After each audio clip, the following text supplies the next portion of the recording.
Alice in Wonderland, Chapter 11, Who Stole the Tarts? The King and Queen of Hearts were seated on their throne when they arrived, with a great crowd assembled about them, all sorts of little birds and beasts, as well as the whole pack of cards. The knave was standing before them in chains, with a soldier on each side to guard him, and near the king was the white rabbit, with the trumpet in one hand and a scroll of parchment in the other. In the very middle of the court was a table with a large dish of tarts upon it. They looked so good that it made Alice quite hungry to look at them. I wish they'd get the trial done, she thought, and hand round the refreshments. But there seemed to be no chance of this, so she began looking at everything about her to pass away the time.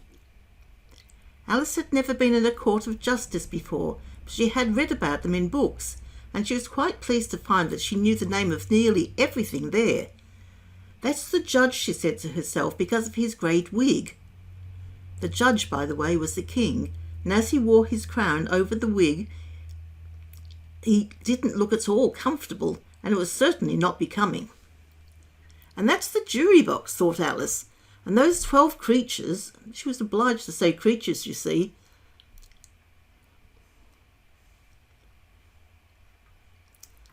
because some of them were animals and some were birds.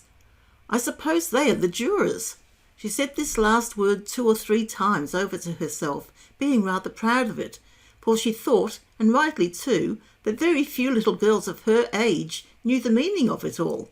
However, jurymen would have done just as well. The 12 jurors were all writing very busily on slates. "What are they doing?" Alice whispered to the Griffin. "They can't have anything to put down yet before the trial's begun." "They're putting down their names," the Griffin whispered in reply, for fear that they should forget them before the end of the trial. "Stupid things," Alice began in a loud, indignant voice, but she stopped hastily, for the white rabbit cried out, "Silence in the court!" And the king put on his spectacles and looked anxiously round to make out who was talking. Alice could see, as well as if she were looking over their shoulders, that all the jurors were writing down stupid things on their slates, and she could even make out that one of them didn't know how to spell stupid, and that he had to ask his neighbour to tell him. A nice muddle their slates will be in before the trial's over, thought Alice.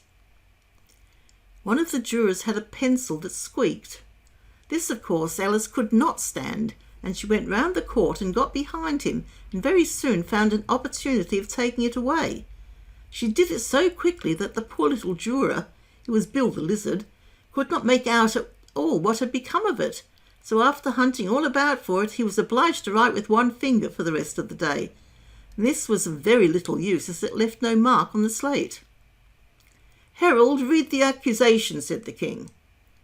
On this, the white rabbit blew 3 blasts on the trumpet, and then unrolled the parchment scroll and read as follows. "The Queen of Hearts, she made some tarts, all on a summer day. The Knave of Hearts, he stole those tarts and took them quite away."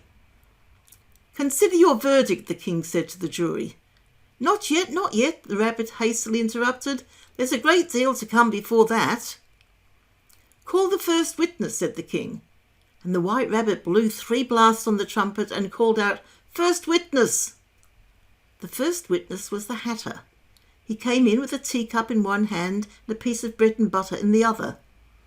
"I beg pardon, your majesty," he began, "for bringing these in, but I hadn't quite finished my tea when I was sent for." "You ought to have finished," said the king. "When did you begin?" The Hatter looked at the March Hare, who had followed him into the court, arm in arm with the Dormouse. 14th of March, I think it was," he said. 15th, said the March Hare. 16th, added the Dormouse.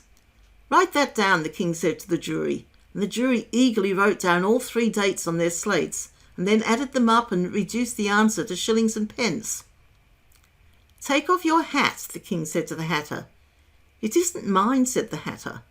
"Stolen!" the king exclaimed, turning to the jury, who instantly made a memorandum of the fact. "I keep them to sell," the Hatter added as an explanation. "I've none of my own. I'm a Hatter." Here the Queen put on her spectacles and began staring at the Hatter, who turned pale and fidgeted. "Give your evidence," said the king, "and don't be nervous, or I'll have you executed on the spot." This did not seem to encourage the witness at all. He kept shifting from one foot to the other, looking uneasily at the Queen, and in his confusion he bit a large piece out of his teacup instead of the bread and butter. Just at this moment Alice felt a very curious sensation, which puzzled her a good deal until she made out what it was. She was beginning to grow larger again, and she thought at first she would get up and leave the court. But on second thought she decided to remain where she was as long as there was room for her. "I wish you wouldn't squeeze so," said the Dormouse, who was sitting next to her. "I can hardly breathe." "I can't help it," said Alice very meekly. "I'm growing." "You've no right to grow here," said the Dormouse. "Don't talk nonsense," said Alice more boldly. "You know you're growing too." "Yes, but I grow at a reasonable pace," said the Dormouse, "not in that ridiculous fashion." And he got up very sulkily and crossed over to the other side of the court. All this time the Queen had never left off staring at the Hatter, and just as the Dormouse crossed the court, she said to one of the officers of the court, "Bring me the list of the singers in the last concert," on which the wretched Hatter trembled so that he shook both his shoes off. "Give your evidence," the King repeated angrily, "or I'll have you executed whether you're nervous or not." "I'm a poor man, your Majesty," the Hatter began in a trembling voice, "and I hadn't begun my tea not above a week or so, and what with the bread and butter getting so thin and the twinkling of the tea—" "The twinkling of the what?" said the King. "It began with the tea," the Hatter replied. "Of course twinkling begins with the tea," the King said sharply. "Do you take me for a dunce? Go on." "I'm a poor man," the Hatter went on, "and most things twinkled after that, only the March Hare said—" "I didn't," the March Hare interrupted in a great hurry. "You did," said the Hatter. "I deny it," said the March Hare. "He denies it," said the King. "Leave out that part." "Well, at any rate, the Dormouse said," the Hatter went on, looking anxiously round to see if it would deny it too, but the Dormouse denied nothing, being fast asleep. "After that," continued the Hatter, "I cut some more bread and butter." "But what did the Dormouse say?" one of the jury asked. "That I can't remember," said the Hatter. "You must remember," remarked the King, "or I'll have you executed." The miserable Hatter dropped his teacup and bread and butter and went down on one knee. "I'm a poor man, your Majesty," he began. "You're a very poor speaker," said the King. Here one of the guinea pigs cheered and was immediately suppressed by the officers of the court. As that is a rather hard word, I'll just explain to you how it was done. They had a large canvas bag which tied up at the mouth with strings.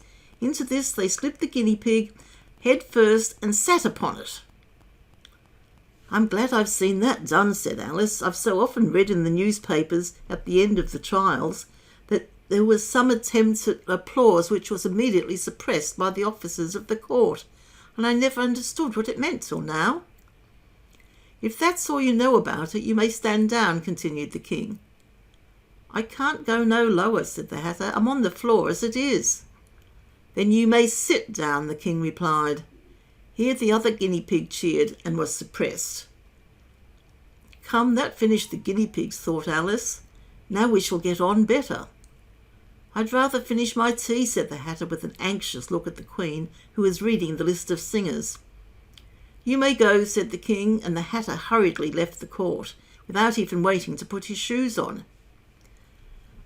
"And just take his head off outside," the Queen added to one of the officers, but the Hatter was out of sight before the officer could get to the door. "Call the next witness," said the King. The next witness was the Duchess's cook. She carried the pepper box in her hand, and Alice guessed who it was even before she got into the court by the way the people near the door began sneezing all at once. "Give your evidence," said the King. "Shan't," said the cook. The King looked anxiously at the White Rabbit, who said in a low voice, "Your Majesty must cross-examine this witness." "Well, if I must, I must," the King said with a melancholy air, and after folding his arms and frowning at the cook till his eyes were nearly out of sight, he said in a deep voice, "What are tarts made of?" "Pepper mostly," said the cook. "Treacle," said a sleepy voice behind her. "Collar that dormouse," the Queen shrieked out. "Behead that dormouse! Turn that dormouse out of court. Suppress him. Pinch him. Off with his whiskers. For some minutes the whole court was in confusion, getting the dormouse turned out. By the time they had settled down again, the cook had disappeared. "Never mind," said the king with an air of great relief. "Call the next witness."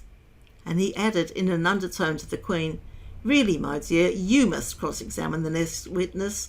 It quite makes my forehead ache." Alice watched the White Rabbit as he fumbled over the list, feeling very curious to see what the next witness would be like. "For they haven't got much evidence yet," she said to herself. Imagine her surprise when the White Rabbit read out, at the top of his shrill little voice, the name Alice.